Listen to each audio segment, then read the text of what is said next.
just the program in general, what it entails. I mean, you've got a lot of folks that come through here, and I kind of want you to go over what you kind of went up when we were upstairs in the men's area. You kind of went over a lot of what happens on a day-to-day basis with people that come into the program, and the fact that it's not just a handout. It's like they have a program that they have to go through, and they have to, like, you know, I can't, the word I'm searching for, it's just, they basically have to go through this step-by-step program to get themselves hopefully sufficient and out of the program. Okay. So what we basically are, we are an emergency shelter, yet we're way more than that. We are a work recovery program. And the reason for that is because we want you to come in, we want to provide you a service, and to help you identify goals. And a part of our program, it's broken down into components. Each resident has the goals of income and housing. And those are the two goals. Their action steps for each individual person obviously would be different, but each person has those two goals, income and housing.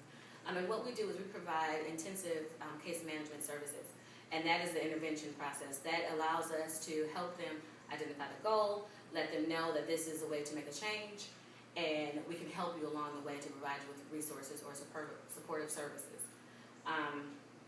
And for example, I'll give you just a day in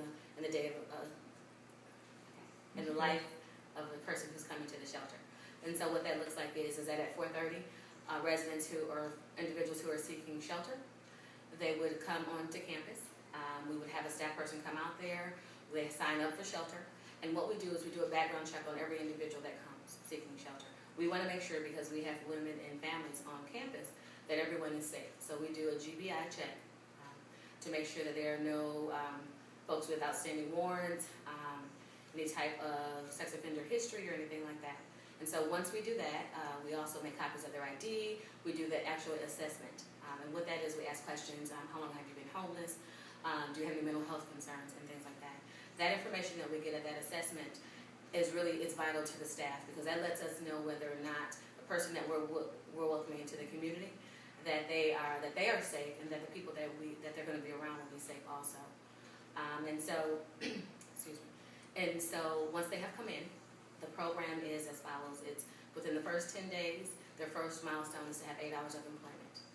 And what that can be is simply whether or not they are maybe babysitting for someone, doing some day labor for someone, something like that. We just want to see whether or not they're serious about our program, because we are just not a shelter. We want them to change their lives. And so that lets us know how serious they are. We provide services, additional support through community programs, such as local QC binding company, Alorica, different staffing companies for that first 8 hours of employment. And then after that, that allows them to carry on until their 21st day. At that point in time, that's their second milestone. We expect them to have 32 hours of full-time employment. And the reason for that is because at that point, it's critical. They're halfway through their program. And so we want to make sure that they are ready to go to that next step, which would be housing, because that is their ending goal, is housing. And we want to make sure that they can sustain. So we try to find them, we assist them, I should say, with a good functioning resume. They go through our employment education classes that assist them with the resume writing, the career building, the mock interviewing process, and all those things to prepare them for a job that will be more than just something for the day. And so once they do that, we start referring them out to housing resources.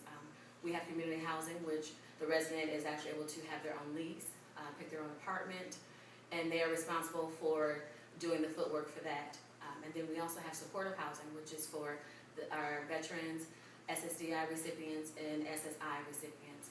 And so that program looks a little bit different. The goal is still housing, but because they already have that income that's coming in, we are able to provide them with wraparound services, because they may not be able to live independently.